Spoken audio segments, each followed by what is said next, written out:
right.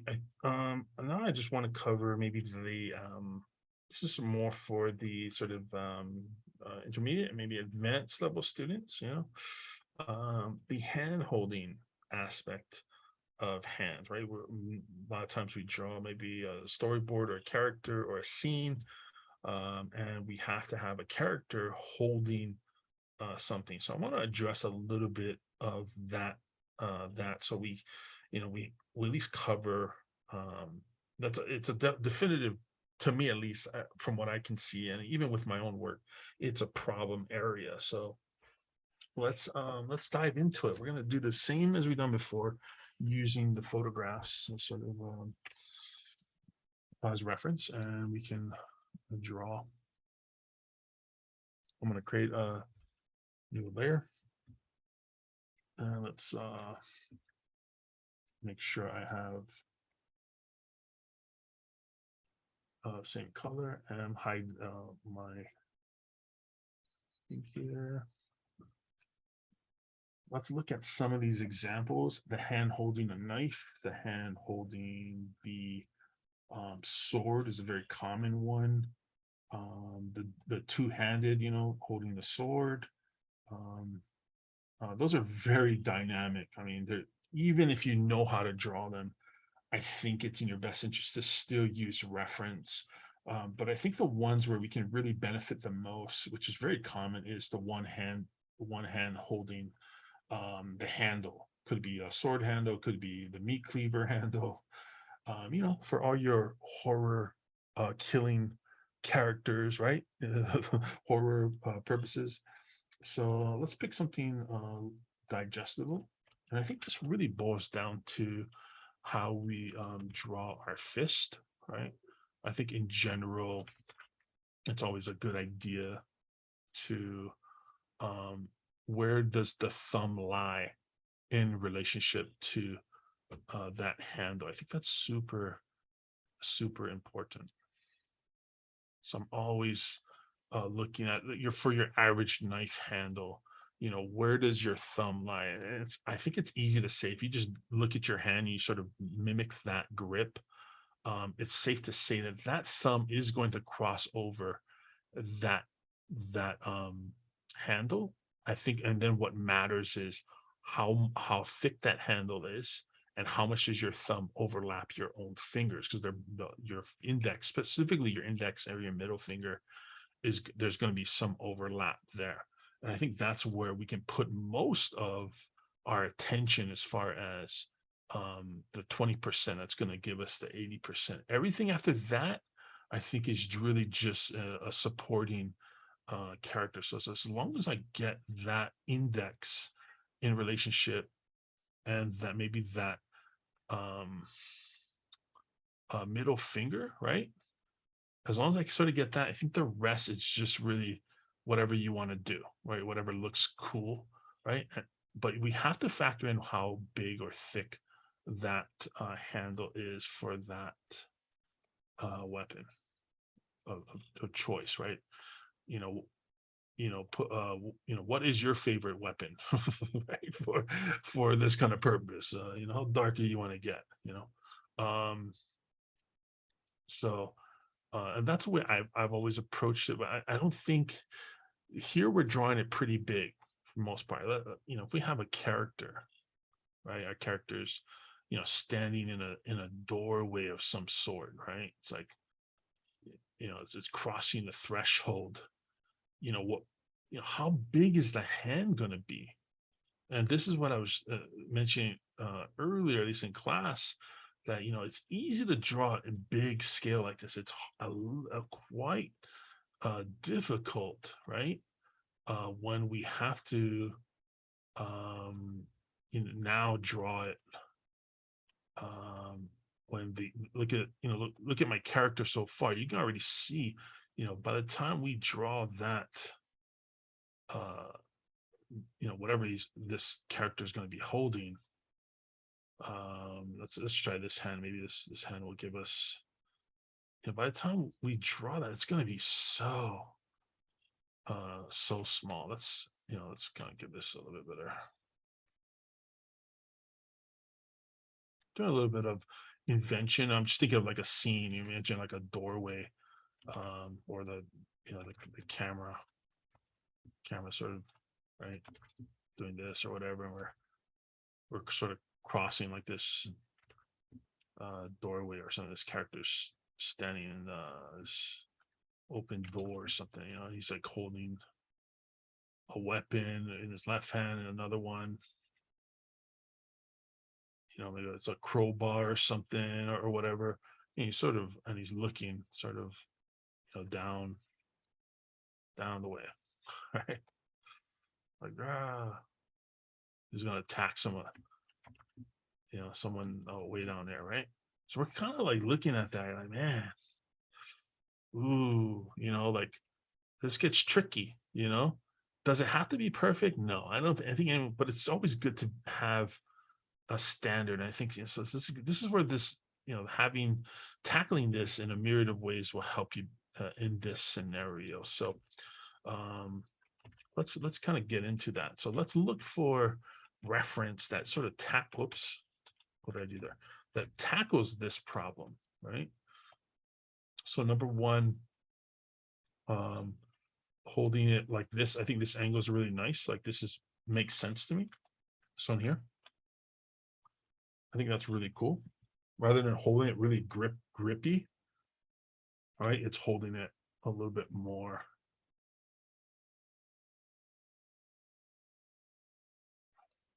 A little bit looser. I think that's really cool.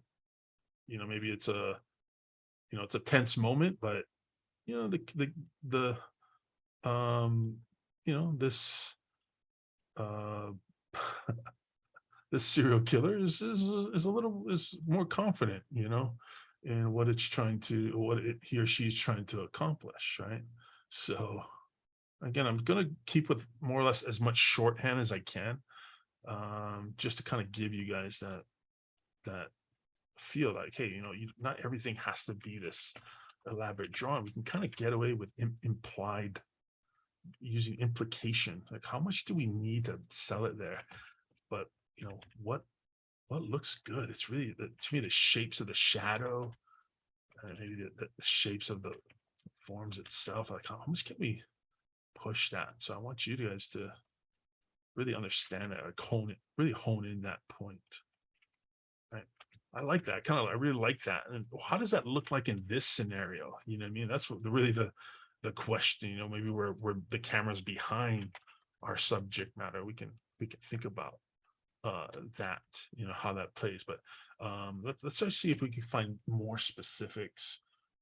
Here's an example of the real crunched hand. It's really grip heavy onto that little hunter knife or whatever, paring knife. This is really common. A psycho, the downward, I'm gonna kill you, right? It's such a weird topic, right? And I think this one is the one that most people do resort to, but they do it in a cartoony way, where the hand that's almost completely folded into itself, and then it just so happens it's holding a thing. And there's nothing wrong with that. I just feel like, I think it looks better if you kind of at least accommodate, if it's holding a large broadsword. I don't think this works. A broadsword, it's going to have, I mean, if you just look at here, it's going to be a little bit more dynamic to hold something that's that long versus something this short, and so also you have to accommodate for weight. So I think it's safe to say what we want to try to avoid is the box hand to a certain extent. If I'm drawing the hand, here's the box hand, and then I just put a hole in it. So to some extent, call that a hand. And I'm talking about in reference to this. I want to try to avoid it, even though this is not bad. It's not the end of the world. I just hate that look. I want to try to avoid that. I see this a lot, with students. So just, here's supposed hand, and then here's the sword they're holding or whatever. It's like, I want to try to avoid that. And that's sort of the usual common problem. Instead, let's find better ways. What's a better way of that? The idea is actually not bad. Like, let's say we start with that. Let's use that. But let's be a little bit more down. What is it holding? Maybe is it holding a wrench? Then let's see. Well, a wrench is maybe a little bit more slender. Right. Of course, the weapon design, which we'll get into in a sec. I'm not going to go too crazy with it, but the weapon also plays a part with the context. The context, between a wrench and a broadsword or a sledgehammer is going to be way different. You're not going to get away with the same grip, and I think that's where the crime is when you sort of break continuity with that. So now we have our knuckle line, and we can look at this photograph and kind of use that to our advantage. At least try to see like that. The index is going to basically do most of our work. So if the index maybe kind of comes here, we see, and then we have more the pinched, right? And then maybe we have our little crease lines to show that this thing is, the skin is wrapping around. Maybe we dig into it a little bit, right? Depending on how hard he's gripping to it. Maybe he's gonna do that, right? So this is to me like a good stepping stone to get to this, at least sell a little bit better, right? And then now we can add in our shadows. Right, not perfect, but at least it's I think it serves us a little bit better than what I as a common problem when we're for any aspiring character designer. It's like I mean, how many times I've seen this in student work primarily. God forbid. I mean, I hope I never do. I think maybe I have seen in some portfolios, but just never do that. You want to actually draw the hand, or if you have to photo bash a hand, and definitely just go ahead and do that. There you go. There's our wrench or something. Let's try to find some other examples. It's a really good example. Look how holding this sort of sheath to the sword, right? This little thing that they put the sword into. So look how much that you think his thumb could wrap around his index. Probably not at least not completely like this is. So this distance is spanning probably at least more than half the distance of his palm there. So you can't do the same grip you would do for like this wrench here, this tiny little wrench you get from Home Depot, right? Versus this sort of elaborate, sword or whatever that's looks custom made or something. Let's just find some other examples. Look at that broadsword, samurai sword. It's really cool. The two-handed relationship is really nice. I'm not going to cover that right now, but if you are interested, definitely take a look at some of these reference or find your own reference. But I like this a lot too. Look at the way the let me take a color here. Look at the really bright. Actually, let me go here. Damn, man, I can't catch a break. It's like, what happened? Where did I mess that up? It's irritating. How did I do? There you go. Okay.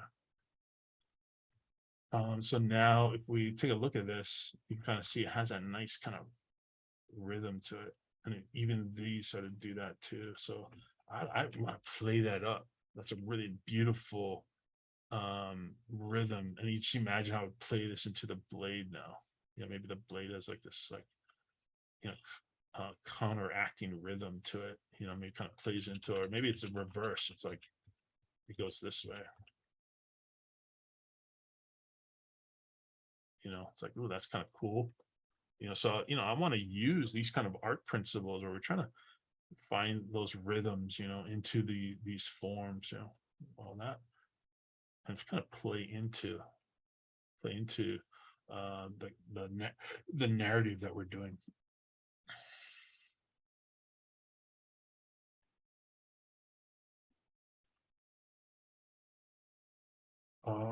Is there some other ones before we get? I'm gonna get into some of my. I'm gonna cover the syringe thing because I think that's its own category. So I should remove that from this reference. But definitely give it a shot. You know, maybe design a weapon. You know, let's do a little bit of weapon design. You can kind of see I have some fun little examples if you want to create your own. You know, maybe do zombie apocalypse is one of my favorite. Taking two different weapons or like combining them together, maybe taking household tools or farming equipment, reappropriating them, putting barbed wire on a on a skill a cutout skill saw or something. I don't know. Like use your imagination. I mean, sky's the limit here. You can use tribal, weaponry as a source material, but feel free, come up with your own weapon. And I always it really boils down to what is the handle you're ultimately selling. Because that's where once you go past the handle, after that it's basically what laws of physics are you abiding by. But as long as the handle is in relationship to the hand that's holding it, if it's incredible, the Hulk holding your standard issue um a wrench, right, versus if it's a tiny dwarf character holding a huge broadsword. It's the scale relationships are going to be very particular in how you communicate that. So for me, I'm thinking about how big is this thing. Is this thing massive? Is it very heavy or whatever? So maybe it's crazy. Let's pick something. I don't know. Maybe it's your standard issue machete. It's been appropriated a little bit. It's got a little bit of history to it. Let's just say, right? It's got a little bit of some kill count on there. Maybe the handle's been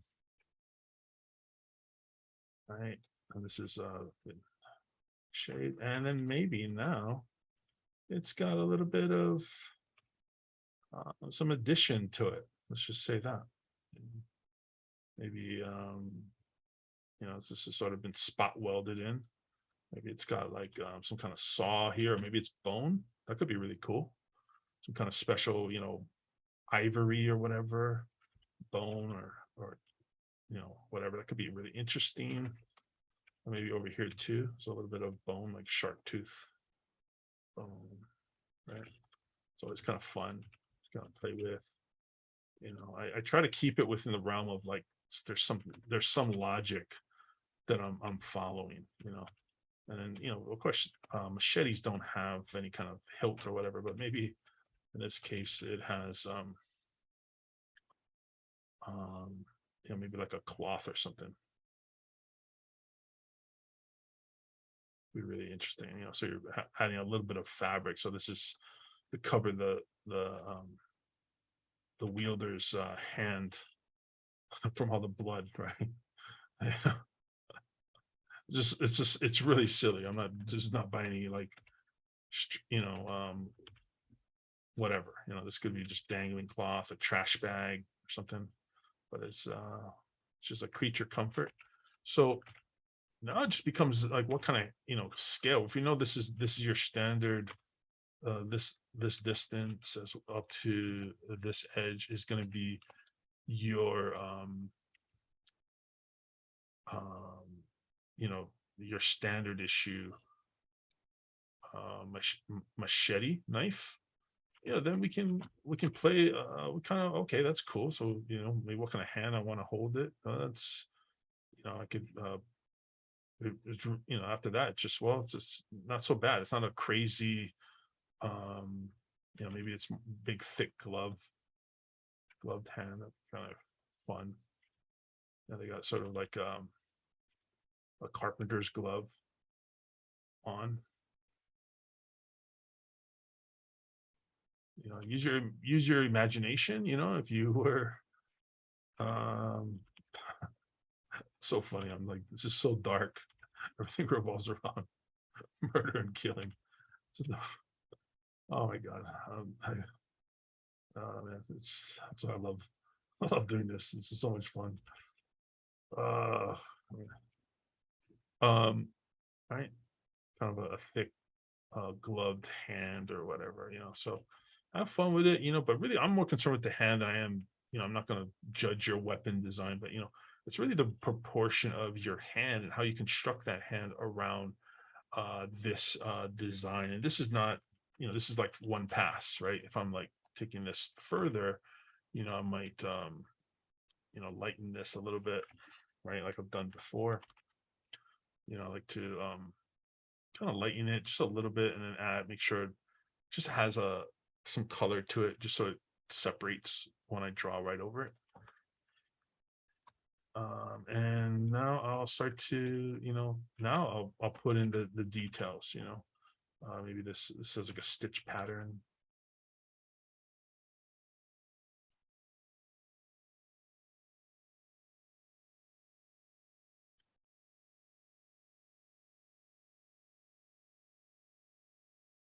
It's just gonna always fun. All right, and then here's the thumb, and it's gonna be tucked away. Maybe the hand's a little bit exposed. It's almost like a biker's glove. And then like sort of the Velcro strapping or whatever.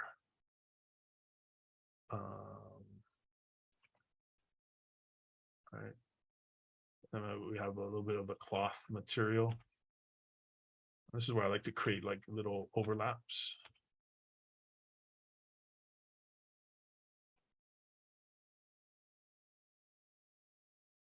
That, that material sort of going down. Get the wrist in there.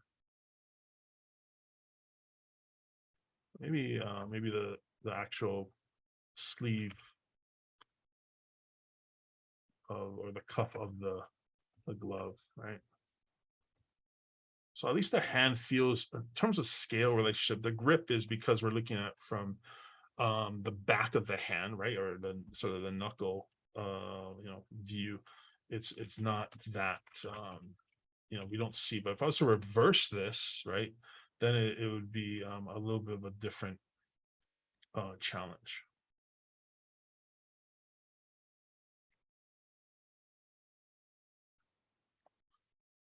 Either way, again, just capturing that.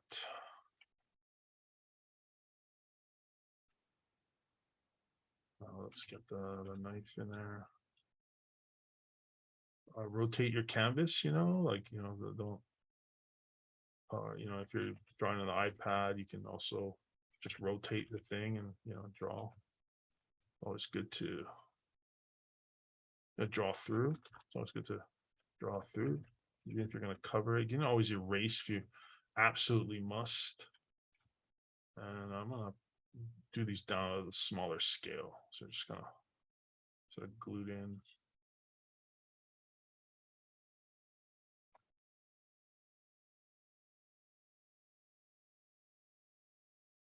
Is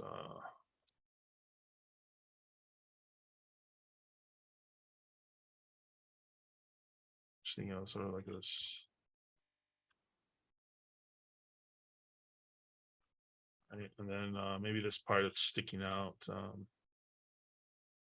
want it to feel spot welded or whatever, so it's sort of like flimsily, or it's like kind of flimsy the way it's sort of hanging on there. And then maybe it's like the lower jaw.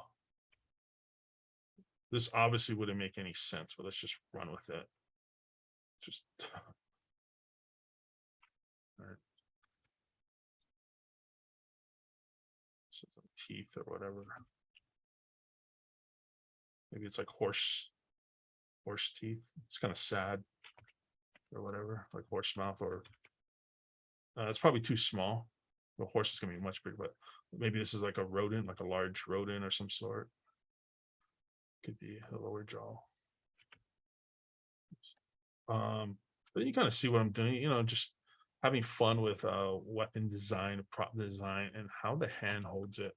So feel free, you want to tackle that. It's kind of fun. And then try to, if you want to take it even further, you can apply it to a scene or something, the guy holding the hands is kind of tough, right? But it's just lighten our sketch here. Actually, let me do this. Colorize it. Oh yeah, just don't do that first.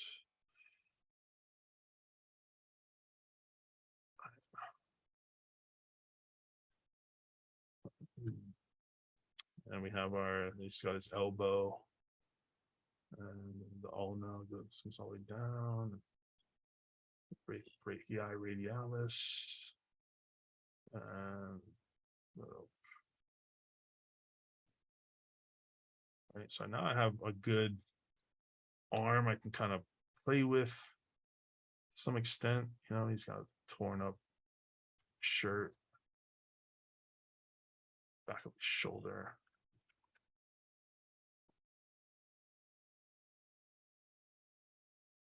Shoulder blade. It's high collar. Something, maybe it's a hood. This is more like storyboarding, I guess, kind of.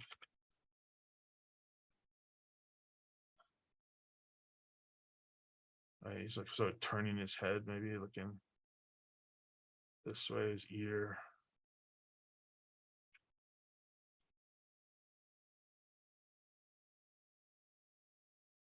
He's got a vendetta or something. Maybe he's like just a slasher. Center of his back. It's a rib cage. I was using that underdrawing as sort of a suggestion of sort of repeating myself here, but it's worth mentioning. You utilize. That's why at least doing at least minimum 2 pass with your drawing. It helps me at least as a teacher when I look at your work, I can kind of see where where you're going wrong. If you just sort of do it in 1 pass, or you sort of like just work straight up towards a finish, and that's fine too, but I think it's better from a sketch standpoint, because then you're forced to economize rather than just it's got his buttocks, so the pants, right? Maybe like thick coveralls or some sort.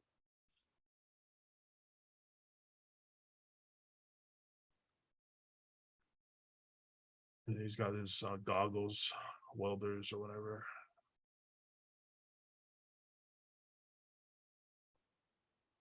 Some shoulder pad and patches. It wouldn't make sense on the back. It would probably stick out. Right. You can kind of add in a little bit of the sort of the rolled up sleeve, just for context. I like to get into it. If I'm going to draw this, I need to be into it, invested into it. So it's just kind of fun to kind of play, director, costume designer, concept artist, all in one. Just kind of play with and see, how it works. All right, he's got his pants pocket. And now we can start to really stage this. Like, okay, well, what is he holding? And I'm thinking maybe the knife is coming out this way instead of like this. This is a little bit confusing. I like his hand sort of doing sort of this angle. I think this would be really cool. So maybe he's holding like this large steak or something. Maybe it's let's do this angle. I think this will make more sense.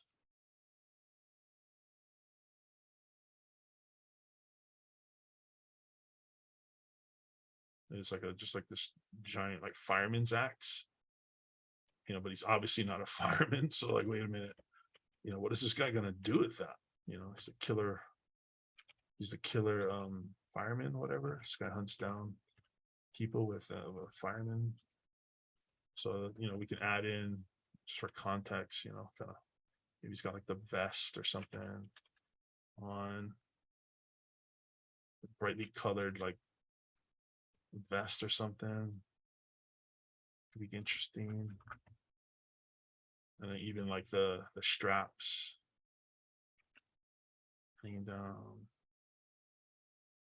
I just love that, just kind of playing with this. And then now we, adjusting the grip. So maybe she's not holding it so tight. And I think that could work, so it's fine. Right. That's always fun, right?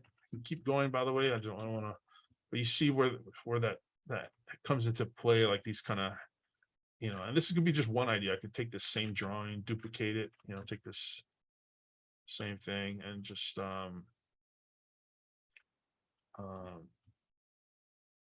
duplicate it, and now change it out. And if they want to see a different variation, of that same weapon, now I can just, okay, well, maybe it's now he's like holding it this way. So you can really see it in a cat, for the, maybe it's like a, hunting knife or whatever, like a Rambo, kind of, right? Just kind of roughed in, and then I'll go ahead and repeat the same process for filling that out. Maybe in this hand, he's got the axe on this side. He's like holding it there, maybe he's got like a little, the walkie-talkie thing or whatever, the headset. That could be kind of funny. But you kind of see the utility of that, just that redrawing and sort of refinessing the idea. So if you want to tackle this, go for it. See what you come with. Again, I'm less concerned about the weapon design. It's just there for to have fun with.